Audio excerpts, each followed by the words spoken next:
You have a seat first, that's it. Actually, joint services staff college, that's what it is. You already. Yeah? College is in university. It's university.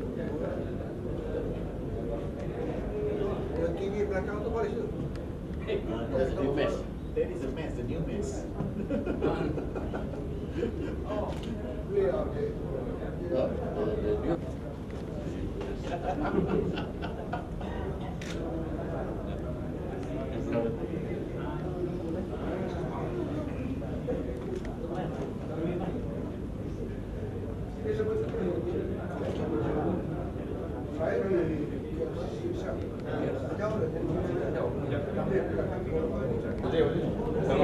new.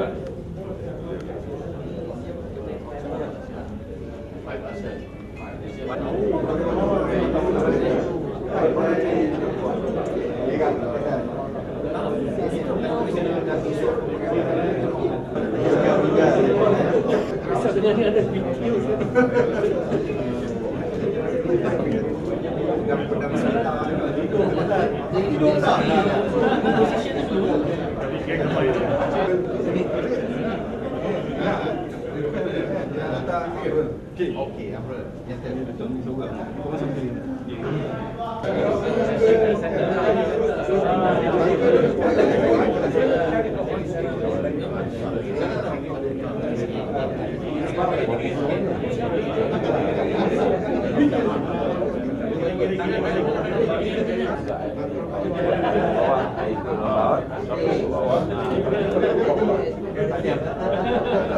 Two, three.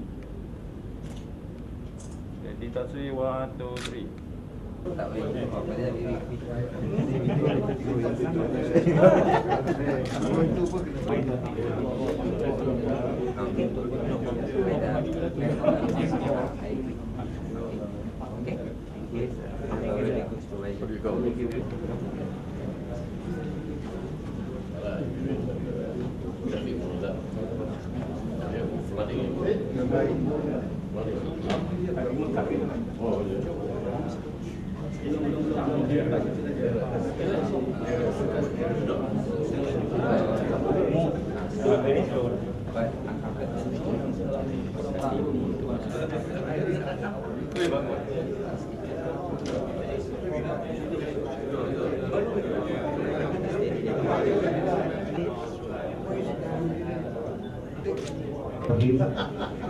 His Excellency Nasir Razali bin Ismail, Chairman of Global Movement and Moderate Foundation. Yang berbahagia, First Admiral Dato' Aris Alitan bin Abdul, Distinguished Fellow of the Malaysian Armed Forces Defence College, ladies and gentlemen, Assalamualaikum warahmatullahi wabarakatuh, and a very good evening. Forces Defence College, members of the faculty, course participant of course 23 2013, we would like to wish a very warm welcome to our distinguished. This evening's event is the first of a series of the Diners Club Talk that His Excellency, despite his busy schedule, has managed to dedicate his precious time to be with us this evening. Take this opportunity to enhance our knowledge from you, Ansari. This evening program will be preceded by dinner and subsequently Muhammad Ali to recite the dua. أعوذ بالله من الشيطان الرجيم بسم الله الرحمن الرحيم الحمد لله رب العالمين حمدا يوافي نعمه ومزيدا يا رب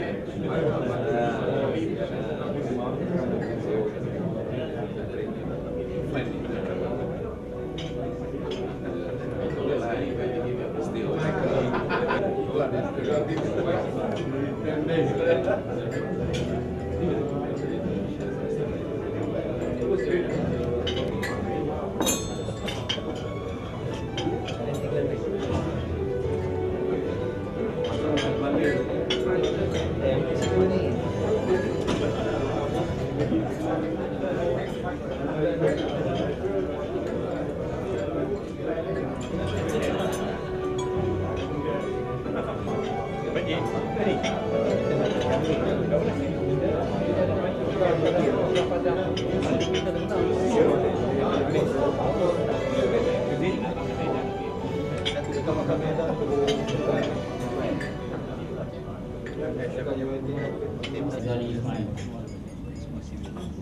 Excellency, who will be sent for this weekend, and Harun. His Excellency, who was also Malaysia's High Commissioner to India, Deputy Secretary in various capacities, among others, as Chairman of the Group of 77, President of the UN Security Council, Human Rights and the Environment. He continued to keep abreast on these subjects at home and abroad through personality and body ties established earlier.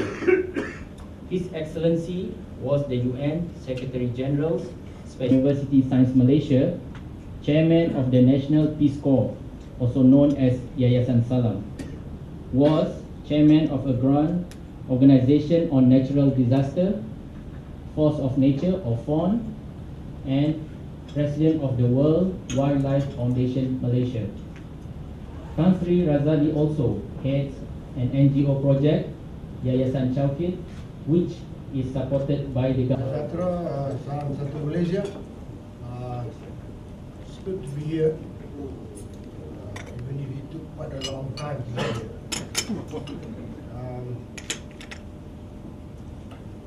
Thank you for the blurb about me just now.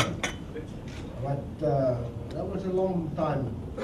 You know, I have reworked myself all over again in the last, since I left New York. Meaning I find the environment of Malaysia very salutary, it's really, I blend into it very easily. When I was in New York, there was a chance to take a post there, an international post that had been very firm in making me change my mind. Perhaps I would have done it, but looking back now, I'm glad to be back here.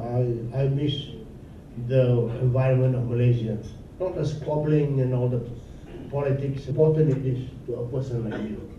I breathe, I dream, everything I do is related to that. I stay in the city to do my business, to do my things, but then I go out. Even in New York, even in New York, I've always wanted to get out of Manhattan. I like Manhattan, it's wonderful. You know, the sidewalks are very, very big, broad. You don't see all these colonial remnants like the Napoleon Column or the Arc de Triomphe and all that. It's a city that has no colonial baggage. So put it on Long Island Sound. So the moment there's a chance to get out, I call the number. Within 2 hours, I get there. The boat is already waiting for me, all filled with everything. Off, you know. That's beautiful. And we understand New York only as a concrete city. It's not true. It is, yes, to some extent. The great words are. But New York has so many other things to offer. And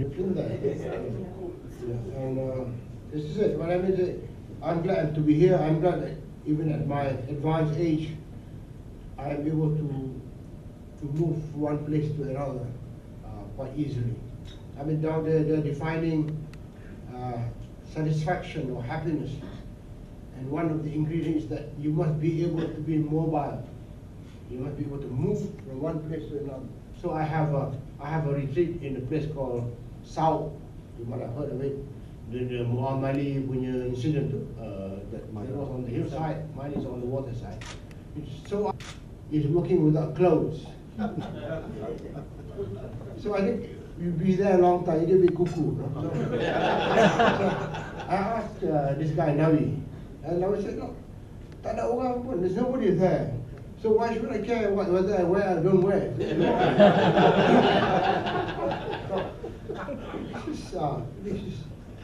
Most of you are seeking mobility from one place to another and end up in the place that I've always wanted to. So now, coming to the subject I'm talking about, it's going to be difficult to talk about Malaysia being a problem. It's all that you see, all these high-rise buildings, the tallest this and the tallest that. It is not. Anybody can do that. Get out of Malaysia. The true blue Malaysian is out there, in Al-Wasat particularly, in all these places. So, and for the others, some of our outside friends are here. And it's difficult to talk about a prominent role of Malaysia without acknowledging, coming back to the necessity of dealing the backdrop of Southeast Asia in the context of what we want to do actively overseas, internationally. I mean, obviously, this is very clearly understood now. And Southeast Asia is linked and interlinked to all the other regions. South Asia, you see developments there, you see the burgeoning power of India, and of course China. It's huge. The global reach of China now is beyond imagination. And I attended this get-together of prominent Chinese of dissatisfaction. It could be the effect of neglect, it could be the effect of politically closing the eyes to what the needs of certain groups, communities. And over a long term, there will be animosity, anger, desperation. And quite recently came from my school, from Malay College. He was a mastermind in building bombs, Azari. Yeah. So these extremists have to be weeded out. They have to be eliminated. But this can only be done if national governments will recognize the problems that they have within the Wassalatu wassalamu ala ashrafil anbiya wal mursalin wa ala alihi wa sahbihi ajma'in. Assalamualaikum. Pagi Tan Sri. Thank you for such a wonderful speech. Malaysia, among others, Tan Sri covered about the role of Malaysia as a prominent player regionally in ASEAN, and it is to do with the Malaysia have got to deal with its neighbors in order to be successful. Tan Sri also touched on the greater region, which covers India and China, the emergence of India and China, and he talks about enhanced nationalism, very interesting terminology, and how interlocking level of bilateral relation is important in bilateral ties. Tan Sri also touched on multilateralism and bilateralism, defense for peace, and also non-traditional security issues, which are real threats, which countries in the region have got to be aware of and admit it, not only to say it's within what happens in other countries, but what happens within their borders as well. I think it is our role, whether we want to contribute to this organization, as it can be an angel waiting to bless us, or prevent this organization from being a monster waiting to raise its ugly head. With that as a backdrop, I would like now to invite course participants, which are now in your strategic studies and international relations module. As students of international relations, I'm sure you are very interested to dig up Tan Sri's experience when he has answered all your questions or all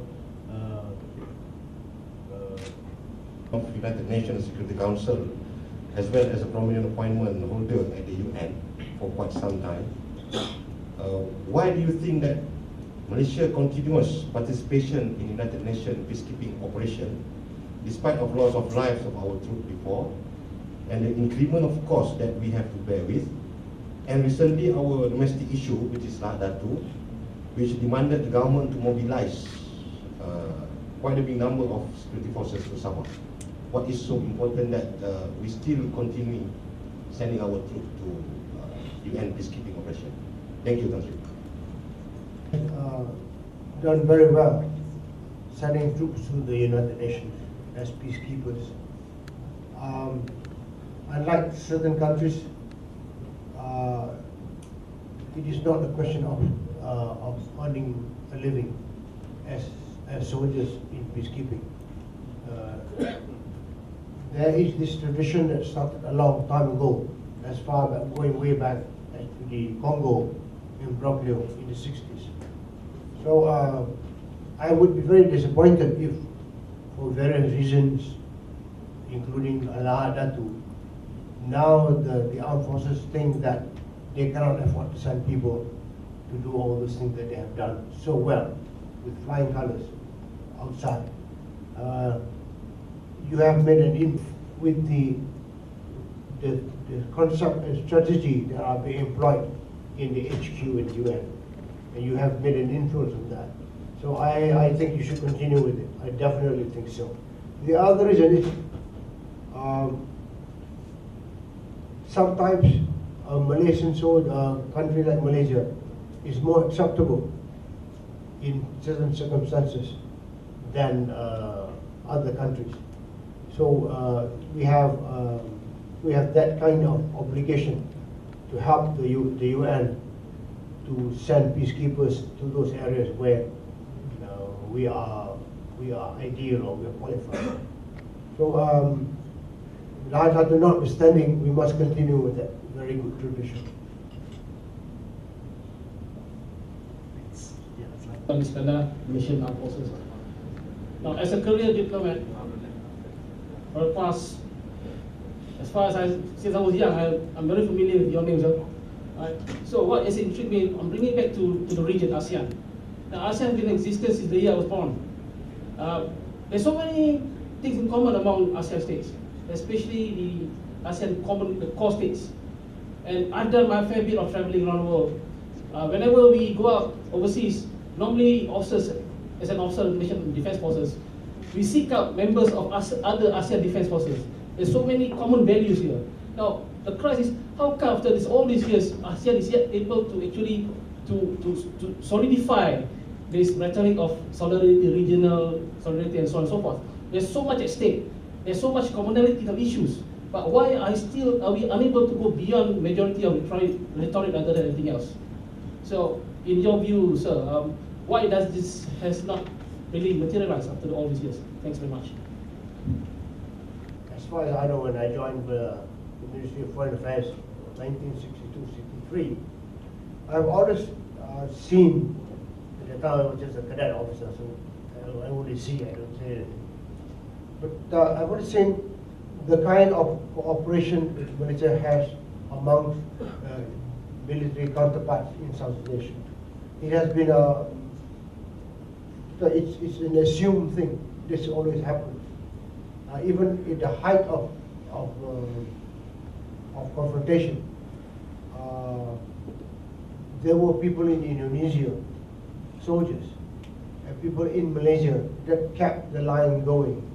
Whether they met in the paddy fields of Thailand or they met in the Straits of Malacca, masquerading as batik smugglers. And I'm telling you, there's a gem of truth about all these things. They met, so that the line was never cut. So, but having said that, every country is changing. At that time we were not aware of how valuable the extension of the coastline is. We were not aware about little islands far away from our mainland. Now, those islands command an economic zone and all that had to do with money come into play. And all countries then get very excited about everything that they have. So we need, everybody is claiming everything. So in some ways this is justified. But we do not have enough people, leaders, who think beyond beyond being leaders of the country, there are no regional leaders as such. Even at the top of, in the zenith of Dr. Mahathir's leadership, he would not want to claim, and I asked him this, he didn't want to claim that he could be a regional leader. He always deferred to Indonesia. So there is this uneasy relationship. But the degree of influence that military leaders have waned to some extent in Malaysia. So that cooperation is not totally strong anymore.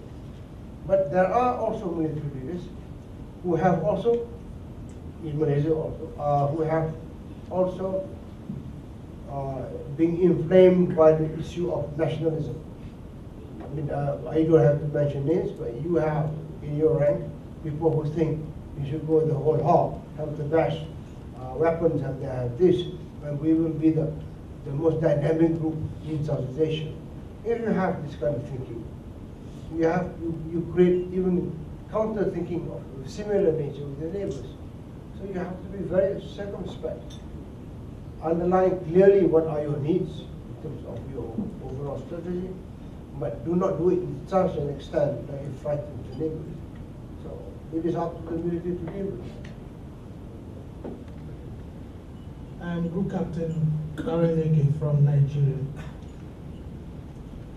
So, from the African perspective, we have looked at Southeast Asia as the, like would I say, messiah for peace in the world, because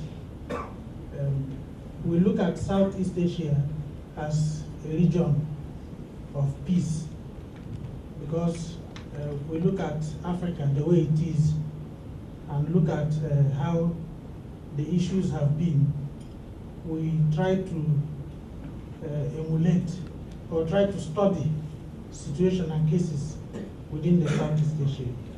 Personally, I have been a great follower of the Prime Minister's effort on his call for moderates to take over the leadership of the various religions. And I'm quite convinced that it is very achievable.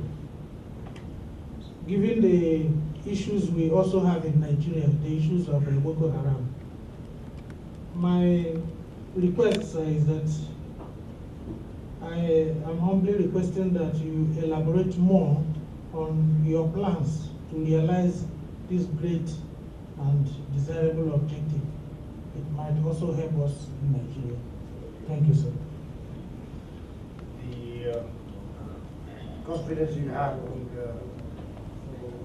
what Malaysia has done, but yes, Southeast Asia is in comparison to other regions of the developing world, is a constructive body, a region that has produced benefits to the people and has brought about stability and understanding, security. But what I'm trying to say is much more can be done. I don't think Africa has serious problems of its own. You have not recognized, if I may say so, the necessity of building cooperation with your neighbors to the extent as early as we did. When Nigeria, is it Nigeria or Ghana? Nkrumah is Ghana? Nkrumah is Ghana, sir. Yeah. When Nkrumah was talking about Gaifo and all that in the 60s, he was very much he was very much in the throes of nationalism. But we in the 60s, we already began to turn towards building relationship with countries around us. In fact, in the case of Malaysia, we built it even before we became independent. Malaya, we already had friendship with our closest neighbor. But that doesn't mean that you will not be able to get there. But the problem is the issue of change. Before a developing country can get to be able to do things, then some other change takes place. which again disadvantages countries or disadvantages development of those countries as a group. In Southeast Asia, these things have come. You know, we have moved from what is agricultural to industrial, and from industrial we've gone to digital. Virtually or relatively in all instances, the countries of Southeast Asia have been able to anticipate, if not anticipate, at least participate in the changes. There are people that have that ability to do that. What is sadly not the case are other countries in other continents. The changes have come so quickly, but before you realize it, fixed telephones are no longer the thing, even in Africa. Now you're talking about handphones, mobile phones, this and that. And that reminds me, there was a time when we had the chance to actually, our telephone industry here in Malaysia had the chance to be a very big player in certain countries in Africa, including South Africa and I think Ghana. But we blew it. And now somebody else has taken that. But whatever it is, the changes are so fast. And the people are not ready to be able to maximize the benefits for themselves. Now there are benefits of carpetbaggers and people that come over there to take advantage of the fact that we are not prepared. So that is unfortunate. I don't know what else to say about this. But of course, Southeast Asians have things, but countries in Africa also have many things that can be made to your advantage. You are now discovering oil in Nigeria, Ghana, and you do not have to make the mistakes that we, Malaysia or Indonesia, made in the sharing and the countries that have dealt with this. So you do not have to make those mistakes. So I wish you well. Thank you, sir. Actually, I'm doing a study on relationship between India, Pakistan, and China. I would like to China. I make understand that Tan Sri was at the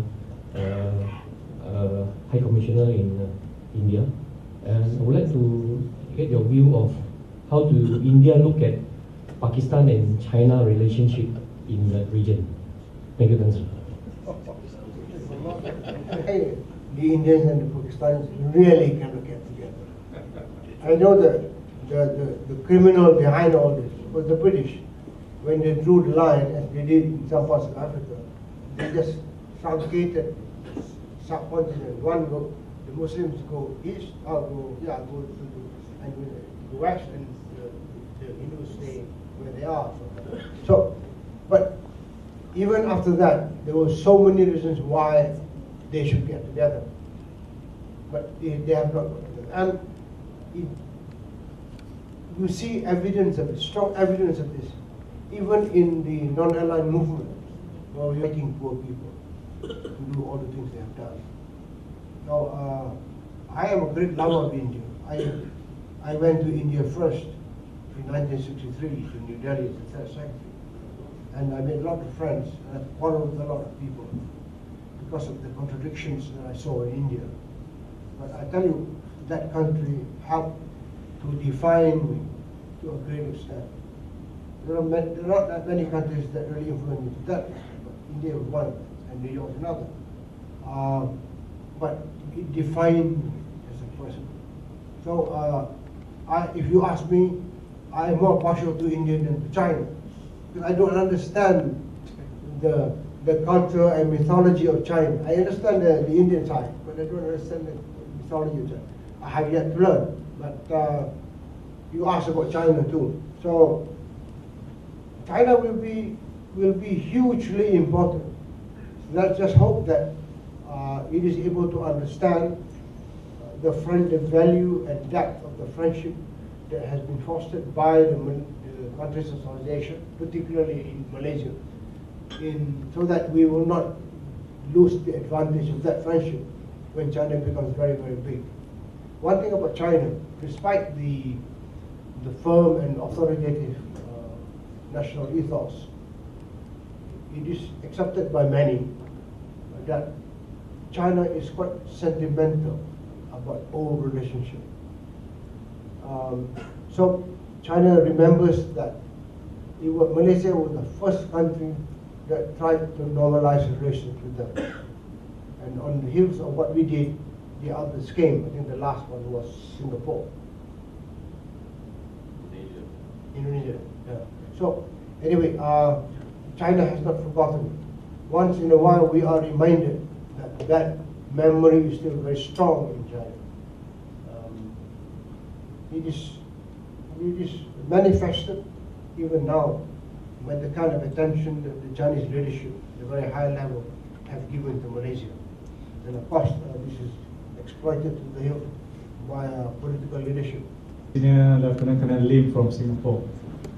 You mentioned just now about the defense arrangement at the regional or sub-regional level.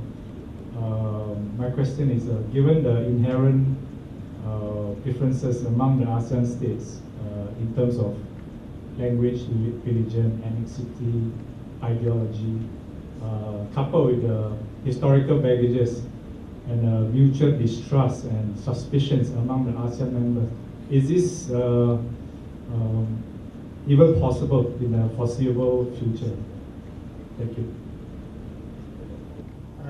I put out there because basically I am a pacifist.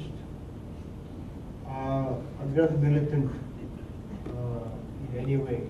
I rather persuade people than force people. So I still envisage, maybe it's very cockeyed, but I still envisage it is possible in Southeast Asia to think in terms of sub-regional defense arrangement. It's possible if you really have a very concrete, durable, reliable arrangement. It's possible not to think in terms of every country bristling with weapons. This is what I'm saying. If the planes that fly over Malaysia can do the job for Singapore, why should Singapore and vice versa need to have the same plane? I mean, if the plane goes up in Jakarta, Singapore is able to notice it. You know, Jakarta, in Jitra, my area in the north, Singapore is able to see it immediately. Why is it necessary that we have two monitoring bodies, as it were, to see the same plane going up? If we really are close to each other, we can just let Singapore do it. And Singapore doesn't have to see any menacing implications in some of the things that we do. I think if we do that, you can channel a lot of funds for lots of other things.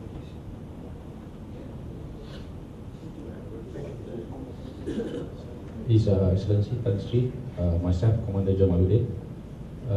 My question will be based on your huge experience in so-called managing the democracy in Myanmar. So what is basically the real challenges for democracy to happen in Myanmar? Do you think the government of the junta is sincere enough to basically to the handing over the control of the country to the population? Thank you. Thank you.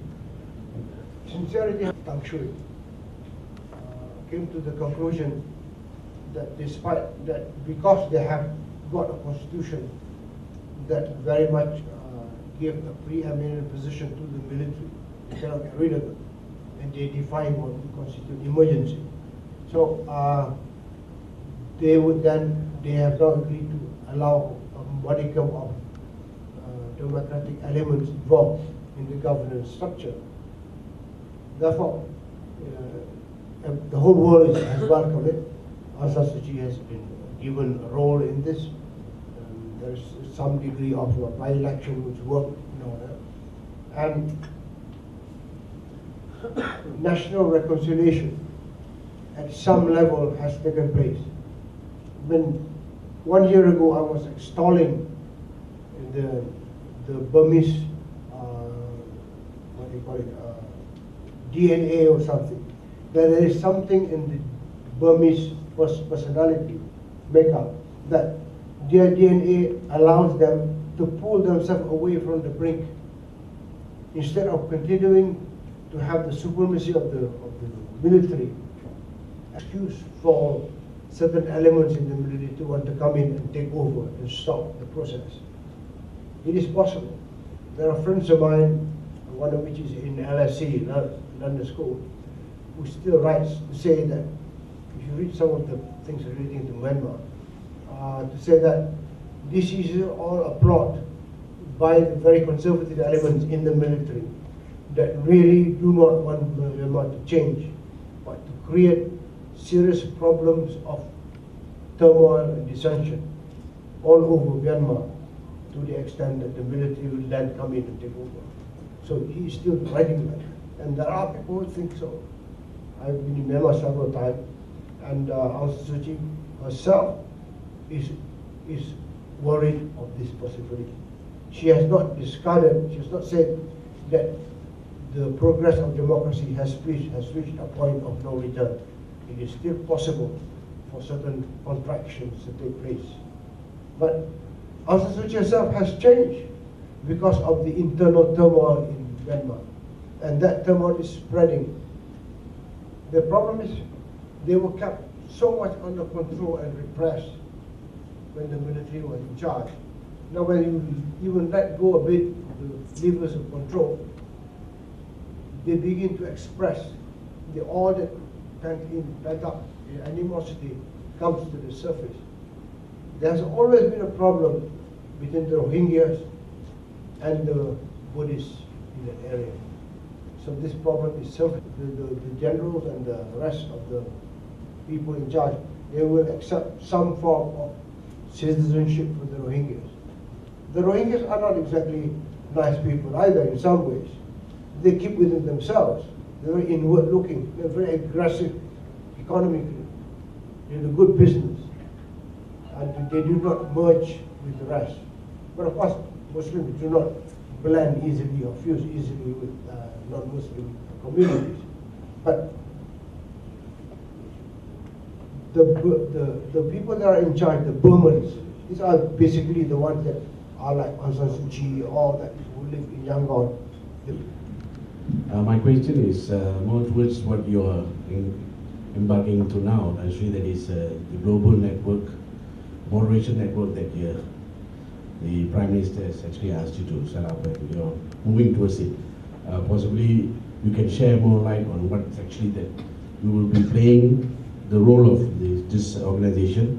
And you just mentioned about, we just spoke about Myanmar, the ethnicity.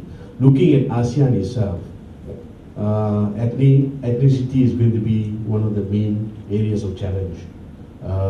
We are now looking at 2015 as target for ASEAN community. And now with your moderation, global moderation group, how would this will be included in the ASEAN perspective itself? How are you going to get ASEAN to sit and look at this, especially your organization? Could you share some light on that? Thank you very much. It can cooperate and complement, or it continues with the kind of competitiveness and rivalry in terms of looking for development assistance and all that. So we are not clear what was envisaged before, that there will be complementarity, where there will be regional strategies like one automobile industry for the whole of South Asia. That has all gone up in smoke. Now we're competing. We've got a big one in Indonesia, we've got a big one in Thailand, and then Malaysia too has got an automotive industry. So these are all not going to be. I think if you're not ready, it's not going to happen. I mean, that foreign ministers go to some meeting in Southeast Asia and declare that we are all together, it's a free market, but on the ground these things are not happening. I've asked people in the Ministry of MIT, and they have themselves said that it's a very elusive target. to talk in terms of the common market. There are so many things that countries work in terms of their separateness, of their separate interests, and that those separate interests are not able to be coalesced with the regional interests. So I'm not very optimistic of that. As far as the global moderation efforts are concerned, we will continue. The issues are clear. As I explained, it's not extremism. We have to be able to weigh in on that. We must get the countries concerned to listen to what we are saying. And then we have to deal with the claims on the islands.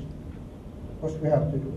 So, but these are issues that do not stand in the way of the economic monetary rivalry within ASEAN. To proposals on moderation. More questions? I think that's it, Francis.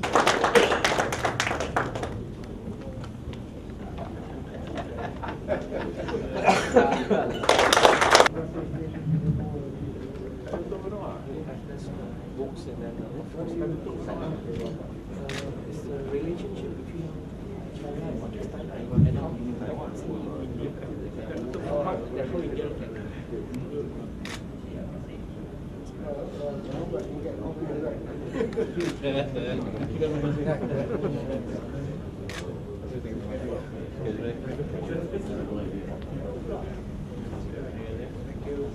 Thank you. That's it. Thank you.